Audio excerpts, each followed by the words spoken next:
ঝাড়গ্রাম লাগোয়া ঝাড়খণ্ডের জঙ্গলে বাঘিনী, পর্যটকদের জন্য নতুন নির্দেশিকা।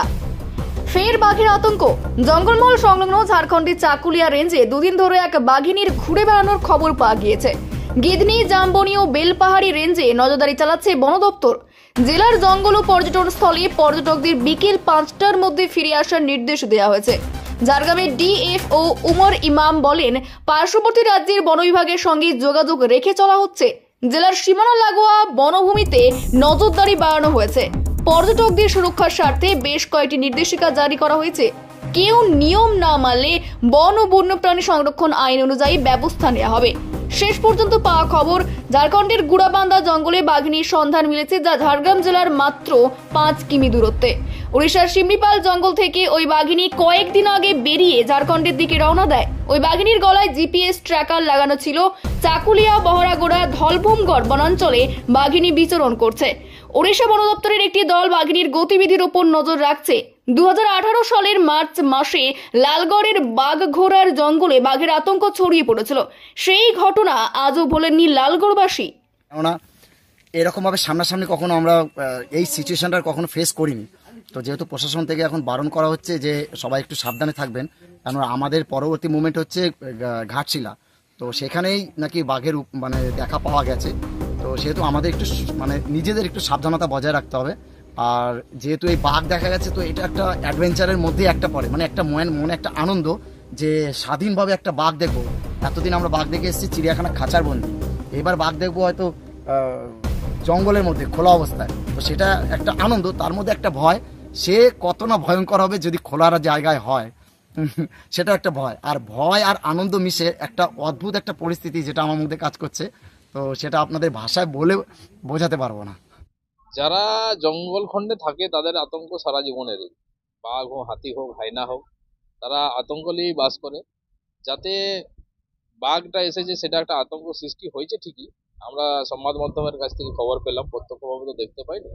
যাতে বাঘটাকে মেরে না ফেলা হয়, যেমন গতবার একটা বাঘ বেরিয়েছিল চাঁদড়া রেঞ্জে, সম্ভবত মেরে ফেলা হয়েছিল তাকে, যাতে না মারা হয় সেই ব্যাপারটা প্রশাসন এবং গভর্নমেন্টের এবং ফরেস্টের দৃষ্টি আকর্ষণ করছে, এবং সর্বোচ্চ স্তরের মানুষ যাতে বাঘটাকে রক্ষা করতে পারে সেই চেষ্টা যাতে সবাই করে, সেদিকে নজর রাখা উচিত। একটা টাইগার আছে যে ঝাড়গ্রাম থেকে কিছু ডিস্টেন্স অ্যাওয়ে আছে। তো প্রথম জিনিস আছে ইনফরমেশন। তো ইনফরমেশন জন্য আমি ইন টাচ আছি। ট্যুরিস্ট জন্য কোনো ভয় দরকার নেই, কিন্তু একটা জেনারেল গাইডলাইন হয়েছে। এটা টাইগার রিলেটেড নয়, কিন্তু ক্যাম্পিং, পিকনিক এসব পারমিশন ছাড়া ফরেস্ট মধ্যে হবে না। যে লিটারিং ইনসাইড ফরেস্ট, ওটা তো ব্যান্ড আছে, কিন্তু আমি ফাইন ইম্পোজ করবো।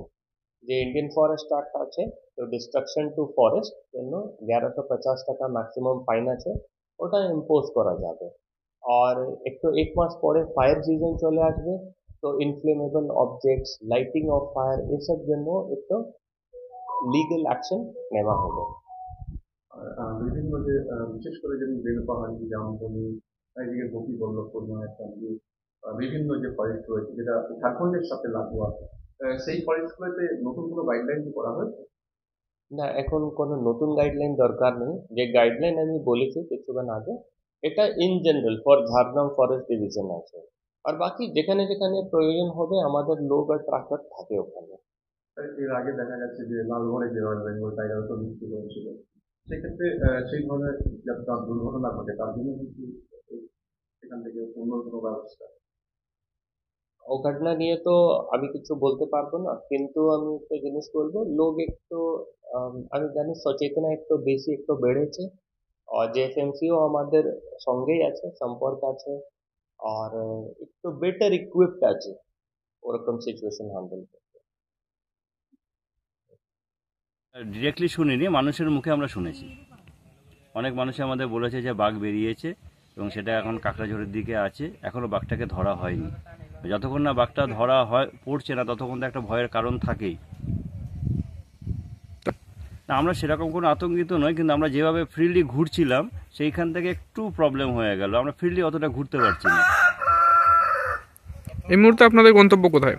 আমরা এখন এখান থেকে যাব ঘাটশিলা। কিন্তু যা লক্ষ্য করা যাচ্ছে বাঘের মুভমেন্টও কিন্তু সেদিকেই, কি বলবেন? হ্যাঁ, ঘাটশিলা অনেকেই বলছে যে কাঁকড়াঝোড় দিয়ে যেতে বারণ করছে, যে কাঁকড়াঝোড় দিয়ে গেলে বাঘের হয়তো ভয় থাকতে পারে। তাহলে আমরা হয়তো অন্য রুট দিয়ে দরকার হলে একটু ঘুরে যাব, কিংবা খুব সকাল সকাল যাব, যেই সময় গেলে আমাদের কোনো ভয়ের কারণ থাকবে না। মানে দুটো রাস্তা, একটা হচ্ছে সকাল সকাল যেতে হবে, কিংবা আমাদের ঘুরপথে যেতে হবে। আপনার নাম? আমার নাম সাগর দত্ত।